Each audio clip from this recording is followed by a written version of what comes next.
तो नमस्कार फ्रेंड्स।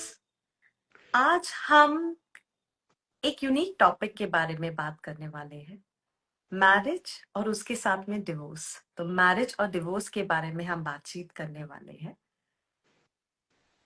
दोस्तों, जब मैं अपने फैमिली फ्रेंड्स में बता रही थी कि अब हमारा next upcoming Instagram live marriage और डिवोर्स है, तो एक हिचकिचाहट मैंने महसूस करी थी, एक डाउट मैंने महसूस करा था। इनफैक्ट काफी लोगों ने, तो फैमिली के लोगों ने ये कहा कि वर्ल्ड में इतनी सारी चीजें हैं बातचीत करने के लिए, why marriage and divorce.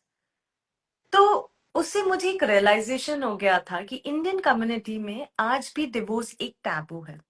Marriage बोलते हैं तो एक सेलिब्रेशन है, बट जैसे ही हम डिवोर्स की बात करते हैं तो रूम में एक साइलेंस हो जाता है। और मैं इसको गलत नहीं कहूंगी कुछ हद तक। देखिए दोस्तों, जब मैं भी बड़ी हो रही थी, when I was like at that point of time, मुझे ये लगा कि मतलब मैंने अपने आप को एक कंडीशन ही कर लिया था कि हस्बैंड वाइफ का रिलेशनशिप आर्ग्यूमेंटेटिव नेचर का होता है, क्योंकि मैं आसपास कुछ ऐसी चीजें देख रही थी विच आई फेल्ट कि हस्बैंड वाइफ का रिलेशनशिप ऐसा ही होता है और मेरा भी ऐसा ही होगा। But eventually when I was growing up, मुझे मेरी काफी अलग कपल से मुलाकात हुई। आई ऑब्जर्व कि रिलेशनशिप अच्छे भी होते हैं, बट उन अच्छे रिलेशनशिप का इंग्रेडिएंट्स कुछ और होते हैं। उसकी इंग्रेडिएंट्स क्या होते हैं, ये मैं एक स्टोरी के साथ आपको बताती हूँ। तो मैंने ये बहुत प्यारी स्टोरी किसी से सुनी थी, और आज इस प्लेटफॉर्म और इस कन्वर्सेशन के माध्यम से मैं ये स्टोरी सुनाना चाहूंगी। तो ये स्टोरी एक गुरु और चेले के बीच की कन्वर्सेशन है। एक बार एक चेला, शिष्य, स्टूडेंट, डिसाइपल जिसे कहते हैं हम, वो अपने गुरु के पास, मास्टर के पास जाता है और बोलता है कि मैं एक रिलेशनशिप नहीं रख पाता हूँ। मैं कोई भी रिलेशनशिप सही से नहीं रख पाता हूँ। मैं रिलेशनशिप्स मिसअंडरस्टैंडिंग के कारण, गुस्से के कारण, कंफ्यूजन के कारण खराब कर देता हूँ। कभी मेरी तरफ से खराब होता है, कभी सामने वाले की तरफ से। I am not able to sustain the relationship. तो गुरु बोलते हैं, तो वो सॉरी चेला, शिष्य वो पूछते हैं गुरु से, मैं क्या ऐसा करूं कि मैं रिलेशनशिप रख सकूं। तो गुरुदेव कहते हैं कि जाओ, वो एक मटका है पानी का, वो उठाकर लेकर आओ। वो उठाकर लेकर आता है और गुरु उनसे पूछते हैं, शिष्य क्या तुम इसके अंदर अपना प्रतिबिंब, रिफ्लेक्शन देख पाते हो? वो कहते हैं, हाँ पानी बिल्कुल साफ है, मैं अपना रिफ्लेक्शन यूं का यूं देख पा रहा हूँ। वो कहते हैं, मटके को हिलाओ। वो हिलाना शुरू करते हैं और पानी मैला होता चला जाता है, इतना मैला कि वो अपना प्रतिबिंब नहीं देख पाते हैं। तो गुरुदेव कहते हैं, बच्चे, बालक, रिलेशनशिप भी ऐसा ही होता है। जितना हिलाओगे, जितना खराब करोगे, अपशब्द से, गुस्से से, क्रोध से, मिसअंडरस्टैंडिंग से, इनडिफरेंसेस से, तो वो खराब ही होता जाएगा। एक रिलेशनशिप को स्थिरता चाहिए होती है, स्टिलनेस चाहिए होती है। और वो स्टिलनेस हम कैसे लाएंगे? काइंडनेस से, अंडरस्टैंडिंग से, प्यार से, फॉरगिवनेस से। इन सभी चीजों से हम रिश्ते को सुधार सकते हैं। देखिए, मुझे नहीं पता कि आप इस स्टोरी से क्या लेकर जाएंगे, बट आज जो मेरे गेस्ट है डॉक्टर रमेश पिचलानी जी, जो आज मेरे साथ है। नमस्कार sir. Doctor Ramesh Pichlani retired professor है एम्स के, काफी नोन रेवर्ड राइटर है, जिन्होंने काफी अच्छे द स्पीकिंग ट्री में काफी अच्छे आर्टिकल्स लिखे हैं, काफी नोन आर्टिकल्स लिखे हैं। उनकी बुक्स काफी प्रसिद्ध हैं। लेकिन आज मैं यहाँ पे उनके लिए उनकी एक special book, what is spiritual about being punctual, इसके बारे में बातचीत करने आई हूँ। डॉक्टर रमेश पिचलानी के साथ हमने पहले भी काफी सारे आईजी लाइव्स करे। गॉसिप, गृहस्थ, ग्रम्बलिंग करके हमने आईजी लाइव करा था। हमने healthy living, online shopping and internet पर भी बातचीत करी थी। और ये सभी चैप्टर्स हम इनकी, और जो कि मेरी फेवरेट बुक है, what is spiritual about being punctual, इससे ले रहे हैं। ये चैप्टर्स ये बुक कुछ इतनी खास बुक है कि ये आपको बताती है कि कैसे डेली लाइफ में आप स्पिरिचुअलिटी को एक्सपीरियंस कर सकते हैं, आप स्पिरिचुअलिटी में पार्टिसिपेट कर सकते हैं। इसमें लगभग अराउंड 30 चैप्टर्स हैं और हर चैप्टर का एक निचोड़ है जो आप अपनी लाइफ में अप्लाई कर सकते हैं।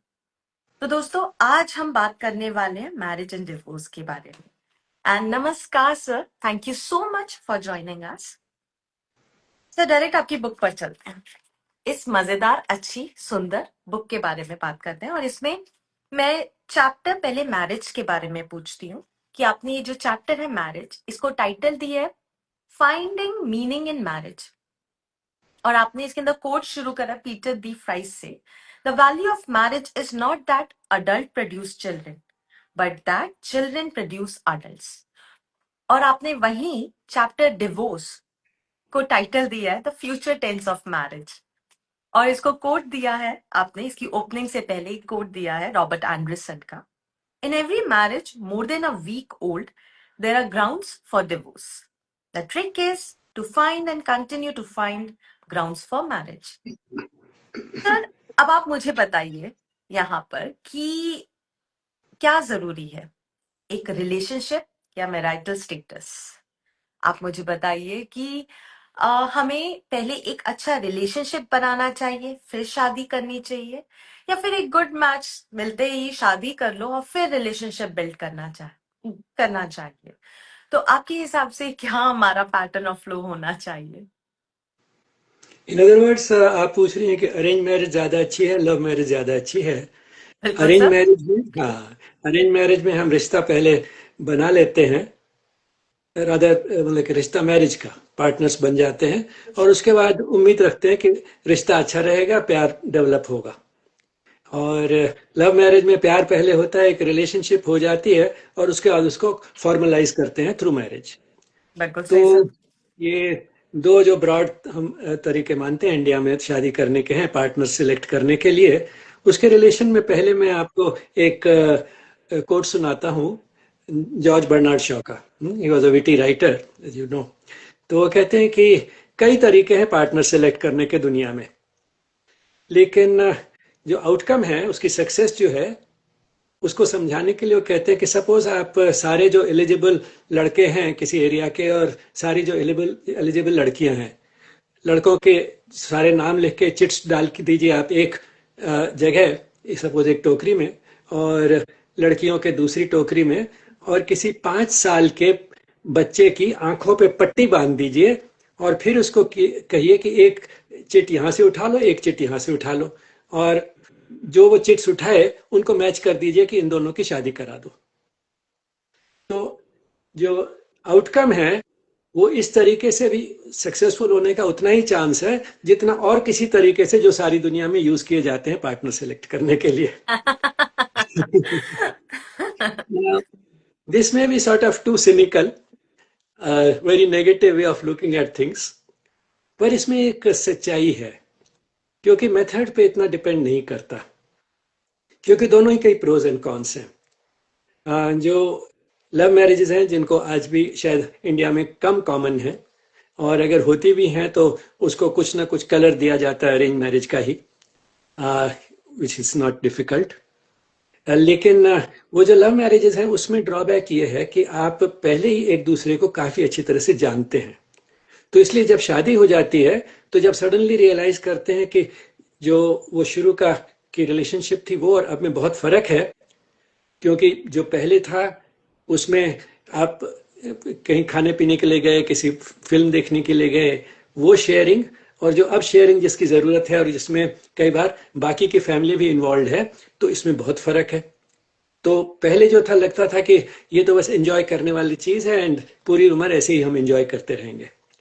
जब सडनली देखते हैं कि अब वो एंजॉयमेंट पॉसिबल नहीं है, this relationship is now different, इसमें सिर्फ हमें कुछ खुशी मिलेगी नहीं, उसको मिलने के लिए हमें बहुत कुछ देना भी पड़ेगा। जब वो रियलाइज करते हैं तो कॉन्फ्लिक्ट शुरू हो जाता है।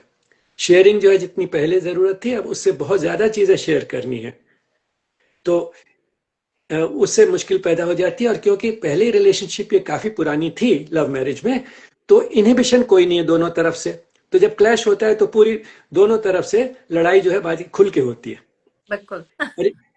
अरेंज मैरिज में जो है वो मैरिज हुई तो एक दूसरे को ज्यादा जानते नहीं होते, तो इसलिए अगर इस तरह के कॉन्फ्लिक्ट जब होते हैं तो उसमें एक इनहिबिशन रहती है। एटलीस्ट एक साइड से, और जनरली लड़की की साइड से, और उसकी वजह से एडजस्टमेंट थोड़ी ज़्यादा आसानी से हो सकती है over a period of time. शुरू से ही लड़ाई उतनी नहीं होगी। पर सेम टाइम जिसमें आपने जैसे आपने उस कोर्ट में कहा कि विद इन 1 वीक हर मैरिज के बाद वो ग्राउंड हो जाता है, तो even in an arrange marriage very often the worst conflict कब होते हैं? हनीमून पीरियड में। जब वो दोनों अकेले होते हैं हनीमून में, तब सबसे ज्यादा कॉन्फ्लिक्ट्स होते हैं। सोच के तो ये जाते हैं कि अब हम दोनों होंगे, nobody between the two of us, बहुत एंजॉय करेंगे, लेकिन वो जब वापस आते हैं तो दे रियलाइज कि नहीं, it was not so simple.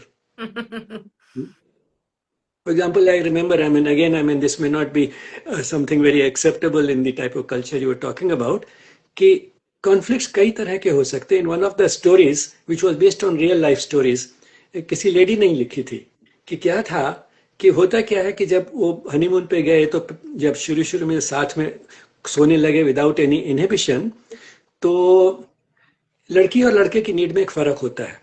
और क्योंकि सेक्स एजुकेशन जो है उसको ज़्यादा इंपॉर्टेंस नहीं दी जाती स्कूल्स और कॉलेजेस में या घरों में, तो वो हम ये रियलाइज़ नहीं करते कि लड़की की जो नीड है वो डिफरेंट है लड़के की नीड से। लड़का जो उसको प्यार ज़्यादा, लड़की को प्यार ज़्यादा चाहिए, लड़के को सेक्स ज़्यादा चाहिए, तो वो रियलाइज़ नहीं करते। तो लड़का ये सोचता है कि अब शादी हो गई, अब ये मेरी है, अब मैं कुछ भी कर सकता हूँ। तो as soon as they lie down, he quickly wants sex. She is expecting something else. And क्योंकि इनहिबिशन है, अरेंज मैरिज थी शायद, इनहिबिशन भी थी, तो she thinks कि already she is exposing much more than she is accustomed to. The boy thinks even that is not enough, and she wants her to throw everything away because he thinks now she belongs to me. I have a right to do it. वो अपना हक समझ के करता है. Now that itself can become a conflict. So not understanding each other enough, not understanding the gender differences. So even a honeymoon, not one but so many grounds for conflict can arise during the honeymoon, no matter what type of marriage it is. So यहाँ inhibition थी, उसकी वजह से conflict हुआ। Inhibition ना हो तो दूसरी तरह के कॉन्फ्लिक्ट्स होते हैं। अब हनीमून में क्या खाना है, कहाँ जाना है, क्या करना है, क्या नहीं करना है, and that can also create conflicts. So it means कि conflict का तो होता ही है। Now what is it that prevents the conflicts from escalating into separation? अब कॉन्फ्लिक्ट दोनों टाइप की मैरिजेस में है, within the first week हो सकते हैं, बट वो कॉन्फ्लिक्ट्स जो हैं वो उनको रोकने के लिए जो मेजर चीज है दैट इज कमिटमेंट। वो जो आपने कहा कि in general we have this understanding anywhere in the world कि शादी जो है ऐसा रिश्ता है कि एक बार हो गया तो इट इज फॉर एवर, तो it is a commitment. Yes, तो कमिटमेंट जो है उसकी वजह से इमीडिएटली कुछ होता नहीं है, but at the same time that commitment will become a torture unless some understanding develops. Right. तो वो understanding develop कैसे होगी? That develops basically from love, intimacy, sharing. Now sharing and intimacy are basically a products of love. तो to some extent तो जो है, whether it's arranged marriage or love marriage, that is natural because at that age put a young boy and girl together, there will be a certain type of attraction which you call love. लेकिन जो शुरू में जो love है, in any case either type of marriage, it's basically a pleasure driven passion, which means that it is about passion, about impulses which are primarily driven by pleasure, and it's because both partners are getting pleasure from it कि उनको लगता है कि हाँ, this is what love is about. But it has its own sort of feverish high and also very sort of miserable lows. दोनों ही चीजें उसमें हो सकती हैं उसमें. But what keeps them together is commitment, and that commitment becomes healthy if basically that underlying all these ups and downs there's a certain sense of intimacy and sharing, which means कि वो इतने हो जाए कि share जो है अपना दुख सुख, अपनी जो सीक्रेट्स रखी हुई हैं वो, और हर चीज अपनी जो है वो शेयर करने के लिए तैयार हो जाए। So that again, that natural impulse has been planted in us कि थोड़ा सा इंटीमेसी हो जाए तो you start sharing everything. So if that continues, gradually the commitment will become supported and commitment में जो है उसमें सिर्फ नॉट एक दूसरे को कमिटमेंट है, but commitment also to the families. And again that commitment works in different ways in arranged marriages and love marriages. Love marriages, the commitment is because you feel कि अब मैंने अपने आप select किया है, parents को तो blame नहीं कर सकता, so now I have to make it work. So that gives the commitment. In the arranged marriage, the commitment is because I can't let my parents down. My parents have told me कि हमेशा के लिए है. Society, parental pressure, societal pressure, and sometimes financial dependence. And what will I do if I break this relationship? So all these, things strengthen that commitment. तो commitment जो है वो दोनों तरफ से, दोनों टाइप की मैरिजेस में हो सकती है. But then one thing which will make this commitment healthy, as I was saying, was that it should be associated with intimacy and sharing. If that continues, तो वो commitment strong अपने आप से होती चली जाएगी. Now, the biggest problem why divorces are becoming more common is that type of intimacy sharing needs one basic ingredient which we are unwilling to give, and that is time. एक बार शादी हो गई तो whatever type of marriage it is, कि now that the relationship has been sealed, we can take each other for granted. ये तो हमेशा के लिए, लाइफ के लिए है ही. So let's focus on the career. Now, when you focus on the career, if both are working and they focus on the career, what happens is they don't have time. And they have time only in bed. And as I was saying, in bed there can be problems because the boy feels that if she can't be nice to me in bed, how can I be nice to her? Whereas the girl thinks, if he has no time for me during the day to share things, how can I be nice to him in bed? No, it's because again there's a gender difference. So the result is they both start fighting, they can't see each other's needs, and they have no time to understand each other's needs. They have no time to sit down and talk. So that I think is one of the commonest problems which happens. And of course, if there are the rest of the family's in-laws and outlaws also there, then they have their own understanding of what is going on in the couple's life, and they can't be neutral. They in general are partial to their own child. And the result is it adds further complications. What a clarity, sir. बहुत ही अच्छे तरीके से आपने problem को highlight करा और problem का solution भी बताया. Not only that solution but progressive way में आपने बताया कि what can be the problems. And I am so happy कि आपने इस मूवमेंट की प्रॉब्लम को बताया है कि जनरली आजकल लाइफ बहुत फास्ट फॉरवर्ड है. Everybody have their own commitments. Everybody, like when I say everybody, I say husband and wife, they both have their commitments. Life काफी fast forward है और इन सब चीजों में time is most precious thing. For husband, it could be time is money, and for wife also it can be time is money. But time can also, time together, time invested together can bring rejuvenation or can reshape their distorted relationship also. आपने बहुत सही कहा sir. But आपने एक बहुत सुंदर चीज इसमें हाईलाइट करी, वो है आपने फैमिली को भी इन्वॉल्व करा. अब जब आपने फैमिली को इन्वॉल्व करा है तो मेरा नेक्स्ट क्वेश्चन है, एक हस्बैंड वाइफ सिर्फ हस्बैंड वाइफ का रोल प्ले नहीं करते हैं, वो अपने दायरे में रह के काफी अलग अलग रोल्स भी प्ले करते हैं. वाइफ को डॉटर इन लॉ भी होना होता है, एक माँ भी होना होता है, एक बेटी भी होना होता है. ऐसे ही सन इन लॉ के सॉरी हस्बैंड के साथ भी होता है कि वो सन इन लॉ भी होता है, सन भी है, एक पिता भी है, तो उसको भी काफी सारे रोल प्ले करने पड़ते हैं. एक्सटेंडेड फैमिलीज के साथ अलग रोल प्ले करने पड़ते हैं. इन सब में we are dealing with lot of people. अब मैं यहाँ पे एक आपको योगा से रिलेटेड क्वेश्चन पूछना चाहूंगी कि क्या पतंजलि का चैप्टर 1 सूत्र 33 चित्त प्रसादनम जो सूत्र है, मैत्री करुणा मुदिता उपेक्षा सुख दुख पुण्य अपुण्य विषयाम भावनातः चित्त प्रसादनम, क्या ये पतंजलि's योगा सूत्र इज एप्लीकेबल, क्या ये लागू होता है इस दायरे में? क्या हम यहाँ से कुछ इंस्पिरेशन या प्रेरणा लेकर जा सकते हैं अप्लाई करने के लिए अपनी रेगुलर लाइफ में? ये जो है सूत्र वो सारी रिलेशनशिप्स को अप्लाई करता है, चाहे मैरिटल रिलेशनशिप हो या और कोई रिलेशनशिप हो लाइफ में. और it's based on A view of looking at the world which is quite different from the ordinary. It's a much higher and deeper way of looking at the world, the spiritual world view.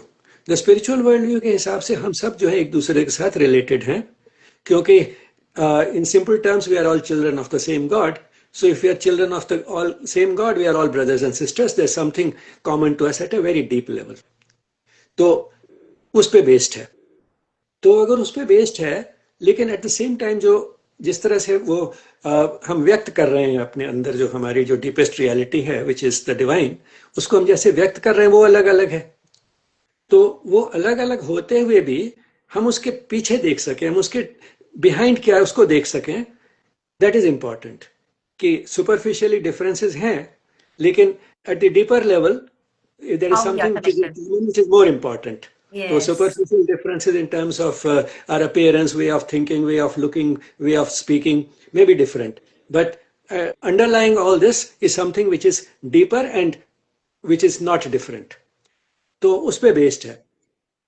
तो ये दोनों चीजें हम reconcile कैसे करें कि superficial हम different भी हैं और एट द डेप्थ कॉमन भी हैं. तो इसमें दोनों चीजें आ जाती हैं. मैत्री, फ्रेंडशिप, मित्रता हो सबके साथ, सबके हम क्लोज फील करें. That can come because of that recognizing that relationship at the deeper level. We are all manifestations of the same divine. उसी का दूसरा रूप है. देन मुदिता, ना ग्लैडनेस, खुशी. उसको स्वामी विवेकानंद ने जब ट्रांसलेट किया, वो कहते हैं कि हम दूसरों की खुशी से खुश रहें. Again this is a relationship. You see, अगर दूसरा खुश है तो हम खुश रहें उसके खुशी से. सॉरी, इससे पहले करुणा था, बट एनीवे. सो दूसरे की तो celebrating together is also an acknowledgement of love. दूसरा खुश है, उसकी वजह से मैं भी खुश हूं और मिलकर हम एंजॉय कर रहे हैं. We are celebrating it. So that is mudita. Then karuna, इसी तरह से सिर्फ सुख नहीं, दुख भी बांटना है. दूसरे का दुख जो है मुझे फील होना चाहिए.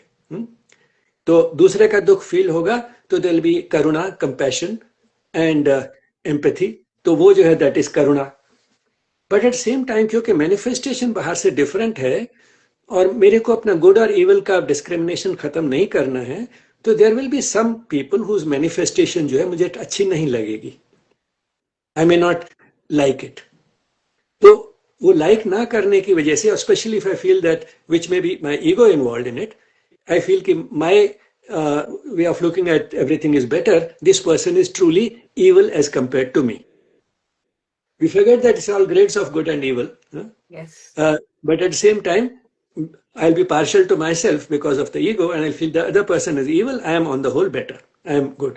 So that because of that, there are conflicts in the relationship.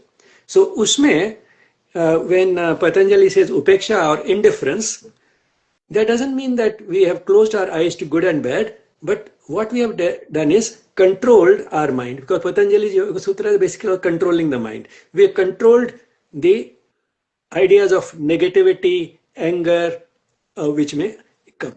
So we have suppressed our anger and hatred, which are negative tendencies, and instead replaced it with an indifference, upeksha. So Swami Vivekananda says, on the whole, it is better to suppress and reach that state of indifference rather than express that anger and hatred. It will be not good for us. Apart from spoiling the relationship, our own consciousness also goes down, because you can't combine this with the fact that you are looking at the other person also as a manifestation of the divine. दूसरे को भी अगर आप ईश्वर की अभिव्यक्ति देख रहे हैं तो उसके साथ फिर आप उसकी घृणा नहीं कर सकते. बिल्कुल. At the most आप indifferent हो सकते हैं, उपेक्षा हो सकती है. But actually, since you had told me that this way come up in this, so I started sort of thinking about it. कि how about then the Gita, which says कि अगर आप evil or injustice है तो you should fight it. But then you can easily reconcile the two, because the Gita says कि fight it, but the first thing it says, fight it without hatred. Arjun को कहते हैं कि कौरवों के प्रति घृणा नहीं होनी चाहिए मन में. So don't have that hatred. And also, it is being advised to someone whose duty in the society is to protect justice. क्षत्रिय की ड्यूटी वो है. क्षत्रिय की ड्यूटी है कि मैं जस्टिस को प्रोटेक्ट करूं सोसाइटी में, समाज में न्याय होना चाहिए, अच्छाई होनी चाहिए. अगर कुछ गलत हो रहा है तो उसके लिए लड़ाई भी लड़नी पड़े तो मैं लड़ूं. Last resort in the Mahabharata, it is the last resort, तो तब मैं लड़ूं. तो इसीलिए उसको कह रहे हैं कि लड़ो, क्योंकि तुम्हारी ये ड्यूटी है एज अ क्षत्रिय, लेकिन मन में घृणा नहीं होनी चाहिए. और आउटकम जो है उसकी फिक्र मत करो, आउटकम मेरे हाथ में है. सो वो सब सोचते हुए, ना इसका रेलेवेंस लाइफ में क्या है इसका रेलेवेंस जो उसमें आता है कि suppose divorce becomes inevitable, or say relationships are not good between husband and wife, and then ultimately divorce becomes inevitable.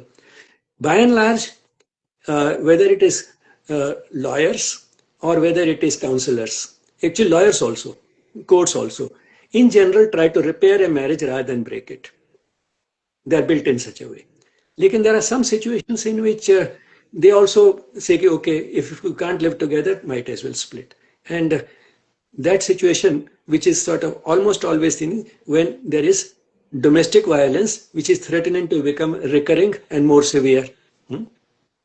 So that is one situation in which it's. But even in that situation, this becomes relevant.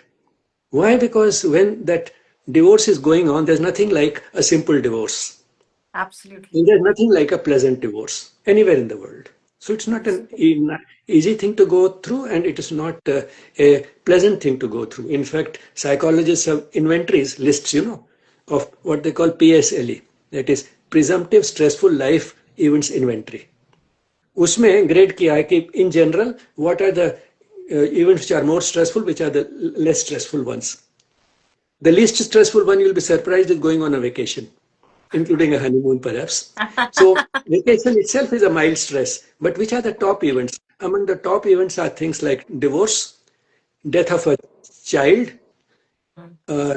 or going to jail. These are among three top ones. So divorce comes in that category. It's a very stressful event. But then a person is going through it, how can it become less stressful and even this be used in a meaningful way? जैसे लिखा ना, finding meaning in marriage, in the same way one can find meaning also in divorce. Because both are a part of life. And everything in life can have a meaning. Everything in life can be an opportunity for spiritual growth. Everything can come with a lesson. हर चीज में हमारे लिए कुछ ना कुछ positive है. So that's how one can find meaning. Now, how can one find meaning in a divorce, especially a divorce which appears inevitable? There's domestic violence and everything. So the woman is full of those bad memories which are recurrent, and she can't forget them. So how can it be how can this come in? How can this indifference or upeksha come in? This comes in only through the spiritual approach. By fighting this battle in the spirit of the Gita. कि मैं सिर्फ अपने लिए नहीं लड़ रही, मैं इसलिए लड़ रही हूं कि समाज में एक बुराई है, उसको दूर करना है. तो मुझे ईश्वर ने ये मौका इसीलिए दिया है कि मैं उस पॉइंट ऑफ सिर्फ अपने लिए पर्सनल गेन के लिए नहीं. So then she does not think कि इसका आउटकम क्या होगा, इसमें मुझे पैसा कितना मिलेगा हस्बैंड से जब ये डिवोर्स हो जाएगा. She is not thinking of that. What she is thinking of is that I am fighting a battle not only for my self but for rooting out an evil from the society, ताकि किसी को ये ना लगे कुछ भी कर सकते हैं and we can get away with it. वो ना लगे, तो इसीलिए लड़ रही हूँ मैं लड़ाई. तो if she fights in the spirit of the Gita, picks up the battle in the spirit of the Gita, then even going through this divorce can be a positive thing for her. And if the husband also gets a sort of go through the right type of inner churning, the divorce may be granted, but after that he is also a transformed man. Irrespective of the outcome, irrespective of how much give and take in terms of worldly gain and loss happens, irrespective of that, both can transform through it if they truly, especially the girl generally in this type of cases, is able to pick up this battle in that spirit of the Gita from a wider angle. So that way, I mean, anything can be looked at from a spiritual point of view. इस किताब में जैसे आपने कहा कि है basically यही चीज दिखाई गई है कि जिस चीज को हम नॉर्मली एसोसिएट नहीं करते स्पिरिचुअलिटी के, things like divorce for which we have there so much stigma in the society कि it is bad, how can even that become a source of spiritual growth? And वो सिर्फ spiritual growth नहीं है, क्योंकि love for others, if for nothing through nothing else, at least through upeksha, and our own peace of mind and our spiritual growth, तीनों चीजें जुड़ी हुई हैं. See how beautifully the good Lord has created the world, कि we all enjoy love, giving and receiving love. We all enjoy peace of mind, and that has been linked up to the very purpose of life, which is spiritual growth. तीनों चीजें इकट्ठी होती हैं. तो तीनों चीजें जो हैं एक ही चीज से हो रही हैं in all situations, including a divorce. तो इसलिए डिवोर्स जो है वो अच्छी चीज नहीं है, होना नहीं चाहिए, जितना कम हो उतना अच्छा है। और उसको प्रिवेंट करने के लिए भी कई चीजें, I pointed out only one, giving time. There are many other things which we can bring in, but which can prevent a divorce. That's another topic altogether. But when it becomes inevitable, even that can become a source of spiritual growth, and it's in the interest of the own person to fight this battle in that spirit. क्योंकि नहीं तो होगा क्या, divorce भी हो जाएगा, through out that there'll be much more bitterness, there'll be much more of exchange which will further heighten the tensions and create desire for revenge, which is the one of the most negative tendencies. और divorce भी हो जाएगा, उसके बाद क्या होगा, पुरानी यादें आती रहेंगी, वो तंग करती रहेंगी, which means the relationship is over, but still the other person in a way has control over your happiness through remote control. He's making you miserable through remote control. क्योंकि होता क्या है कि these things have a tendency to reverberate, to recur again and again. You are rewriting the same experiences in your own mind without really serving any purpose hundreds of times. Of course, there are other ways of preventing this rewriting, like writing a diary. Some people even write a book, a novel, based on their own life experiences. All those are, some will get it, sort of express it through music, art, theater, dance. All those therapies are available. But underlying all these is one common thread, that retain that feeling of love. You can't like everybody, but you can love everybody. Absolutely. Including someone who has been very bad to you, who has hurt you. You can love even that person, and that is what will make genuine forgiveness possible. Wow, So sir. that is the only way out, no matter आपने what has happened. आपने बहुत ही beautifully मेरी काफी सारे दिमागी गुत्थियों को से tangles को एंटैंगल करा है, स्पेशली कि in this book you have mentioned that the policy of love is you fall in love, but actually how do you rise in love? और आपने ये भगवत गीता के इस कर्म और धर्म को डिस्क्राइब करते हुए आपने बहुत ही अच्छे तरीके से ये एक्सप्लेन करा है कि how we can rise in love. And not only that, आपने ये भी एक अच्छी एक्सप्लेनेशन दी कि मैरिज एक ऐसी एक्साइटेड लाइफ स्टेज होती है जिसके लिए we all look forward, not only we but our family also look forward to participate. और डिवोर्स एक ऐसा सेटबैक होता है, nobody want that to happen in life, but how we can participate it as a spiritual evolution or spiritual growth for ourselves. But sir यहाँ पे ना मैं आपसे एक बहुत स्पेसिफिक क्वेश्चन पूछना चाहूंगी, and this is irrespective of gender, कि यहाँ पे when a partner cheats you और there is a harassment or there is a kind of trauma that is there in you when the relationship goes away. A person develops phobia for not going for another relationship. How a person can participate or how a person can help herself or himself कि वो पहले कैसे इस phobia से deal करे और फिर life में आगे बढ़े। बिकॉज आपने अभी अपने पहले वाले आंसर में बताया था कि if we will not settle we will have those memories coming back, और वेंजेंस का भी इशू हो सकता है, रिवेंज भी हो सकता है, it can be, but how to deal with it spiritually, practically क्या टिप्स हो सकते हैं? इसमें ये दोनों चीजें आती हैं, the spiritual approach as well as the fact that the spiritual approach needs time. It's not that just because the spiritual approach you adopt, तो एकदम से हो जाएगा. It's not like such a switching off the ordinary mind and switching on the spiritual mind. Can't happen that way. That's इसीलिए जो practical part जो है that is important. What the counselors generally say, let there be a cooling off period. Don't rush in for another relationship immediately after divorce. Let there be a cooling off period. So that is important. बिल्कुल But सही such कहा a sir. spiritual approach is there, and as I said, I mean, it can find any practical expressions also, like say, getting involved in hobbies, getting involved in some voluntary work somewhere, writing a novel or a book based on your experiences. I mean, both have their autobiographical accounts and novels, both have their pros and cons, as you can understand, but both are in a way giving an expression which can help in getting over those memories and feeling that you've given it a positive turn. Yes, Um, absolutely. And in that, one has to participate on his own. One has to take efforts on his own to break that fortress what they have created around them, to break that and participate. Absolutely sir but इस conversation को and करने से पहले एक और question मैं पूछना चाहूंगी आपसे कि आप हम मिलेनियल्स या जेंजीज को क्या एडवाइस देना चाहेंगे कि how to sustain the relationship at this point of time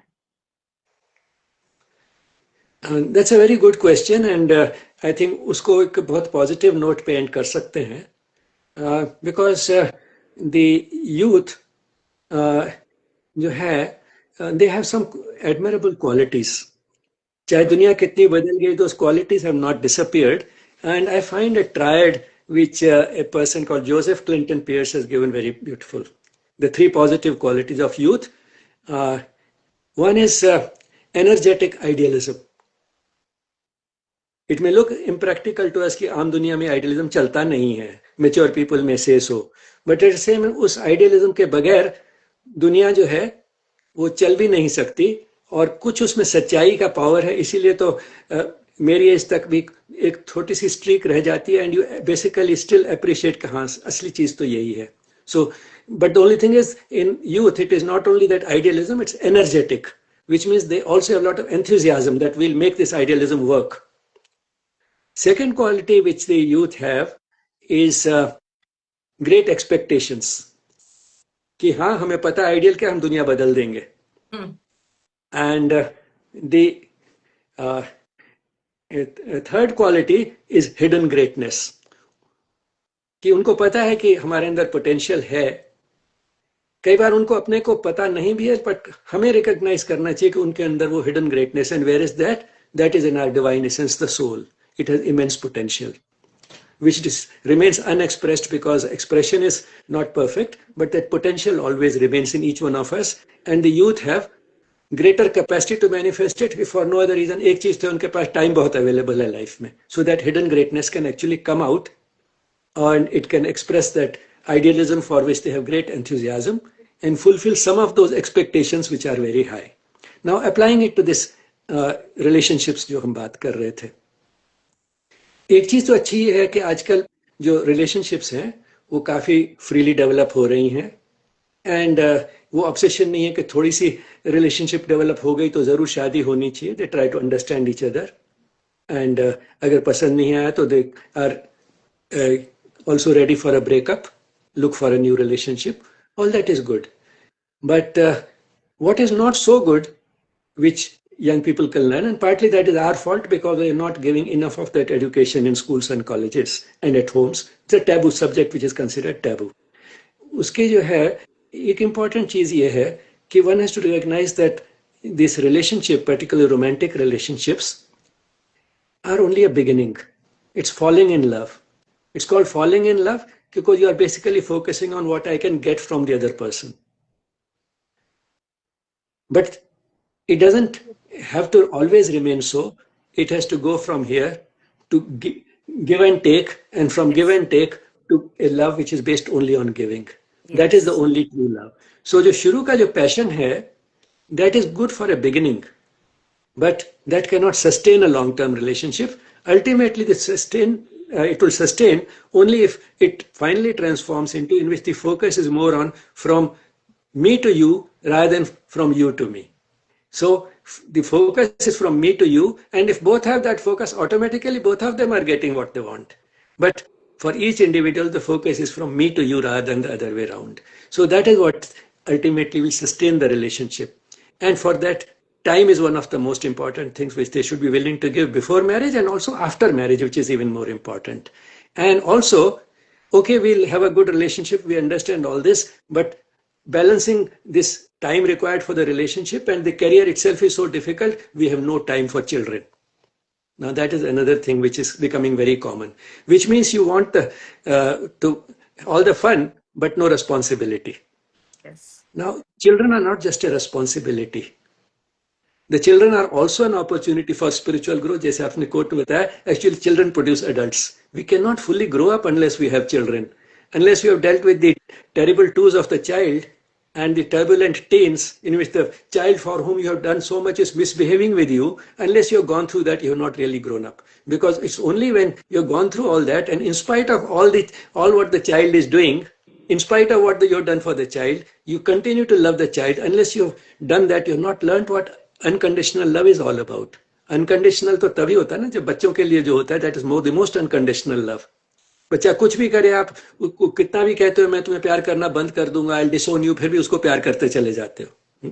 so that is unconditional love, and that is one of the most important things that's happening, and it's happening the easy way, in the sense that it's instinctive, so that you are ready for the more difficult lessons of life, when or more difficult ways of achieving the same thing, by loving those who are not related to you in that way, by showering your love on them. So not only that, actually the mother has pointed out something very important in this respect, कि maternity is not just for producing children, maternity is an opportunity for changing the world. And उसके जो preparation है, that begins before the child is born. How the husband and the wife relate to each other. Then when the woman is pregnant, what type of atmosphere you create in the home, what are the thoughts you have. आप ये सोच रहे हो कि मुझे एक मौका मिला है दुनिया में एक अच्छा इंसान भेजने का, a child with a high level of consciousness. If that is what you are thinking, and for that you can facilitate that with all your prayers and mantras and whatever, right from the beginning the child will be of a different type. Absolutely. And then add to that the parenting. So the influences are before birth, partly because the child has brought some sanskars from the previous lives. Then if you are that type of a parent, probably a child with good sanskars will choose you as a mother, because the children have that, highly evolved souls have a choice to choose the parents, and generally they choose the mother rather than the father. That also, some people who know these occult things, they have talked about that it's the mother who is chosen. So if you have this type of an outlook towards maternity, and of course it doesn't, nothing stops a person from having the same attitude to paternity. So if both the partners have this type of an attitude, here we have now an opportunity to bring a human being who will contribute to a better world. If we look at it that way rather than as a responsibility, or which will be added and we have no time and energy for that responsibility. Instead of looking at that, look at it as an opportunity for creating a better world, and same time becoming a better person and a happier person yourself. Happier also because not only it's a spiritual need, it's also a biological need. It's a need for the world, and that is why marriage does not give full satisfaction. Parenthood also is a need. Motherhood is a stronger need than a fatherhood, but both have this biological need also, and unless they become parents, they don't experience that fulfillment from the marriage. So these are things, you see, which do not change no matter how the world has changed. These are basic.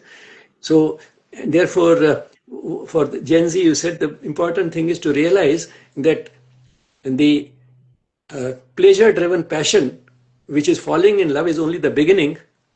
The end should be eventually a stable relationship with a suitable partner to which you make a contribution. Suitable partner means before marriage, try to find the best partner. After marriage, try to become the best partner. That is the Wow. key, essentially. So if you do that, then you look forward further. Ki what after marriage? Now we have an opportunity to create a better world. So go in for parenthood also. Sometimes I tell them that not one, have 3 children. Those who, the type of people who will be watching this are the ones who will give good parenting and can afford, actually. They have the physical resources to afford. One child to satisfy your need of parenthood. The second child to satisfy the needs of this child, because the child grows up better if the child has at least one sibling. There's the better development. And the third child for the world, to create a better world. So have 3 Wow. children. What a beautiful wrap up to this conversation, sir. और कहीं ना कहीं मैं वापस घूम कर उसी coat पर आ गई हूँ. The value of marriage is not that adult produce children, but that children produce adults. और आपने कितने अच्छे ingredients एक रिलेशनशिप में डालने के लिए कहे हैं, दिए हैं हमें. और एज अ ह्यूमन बीइंग हमें क्या क्या वो क्वालिटीज होनी चाहिए, एज अ पार्टनर हम वो क्वालिटीज क्या ढूंढ रहे हैं, क्योंकि इट रियली मैटर्स कि आप how do you seek the partner and then how after marriage you become the partner. ये पूरी रिलेशनशिप जर्नी ही इन्हीं सब चीजों की है। So thank you so much sir. And how you beautifully spoke about parenting. जब हमने पेरेंटिंग की बात शुरू ही करी है, तो हम सारी ऑडियंस को जो अभी हमें लाइव देख रही हैं और जो बाद में हमें will be watching on YouTube और ऑन इंस्टाग्राम, तो मैं बता दूं, हम रमेश सर को फिर से लेकर आ रहे हैं 4 अक्टूबर को पेरेंटिंग के टॉपिक पर, on how to be a parent in this AI digital world. तो इस पर हमारी चर्चा होगी सर से। Lot of things are taken inspired from this book, what is spiritual about being punctual. Friends, ये बुक रूपा पब्लिकेशंस की वेबसाइट पर भी अवेलेबल है, Amazon पर भी अवेलेबल है। All the chapters speaks about कि आपको स्पिरिचुअलिटी एक्सपीरियंस करने के लिए, उस पर पार्टिसिपेट करने के लिए कहीं बाहर अपनी रूटीन लाइफ से बाहर जाने की जरूरत नहीं है। You can very much experience it in your routine life, and not only with experiencing, participating, you don't find change, you don't bring change only for yourself, but around you also you build a better ambience. You try building a better community. So in short, this book can be your go-to book. So thank you so much, Ramesh sir, and thank you everyone who have joined us and will be watching it later on YouTube or Instagram. Dhanyavad, sir. Thank you, Shivani. And thank you all of you for giving us the opportunity to grow spiritually. Absolutely sir. मेरी पूरी कोशिश है कि कहीं ना कहीं कुछ ना कुछ आपसे सीखकर और हमारे अच्छे इंडियन योग मास्टर से, उनकी राइटअप से हम स्प्रेड तो करें ही, बट अपनी लाइफ में भी पहले अप्लाई करें। So thank you so much sir.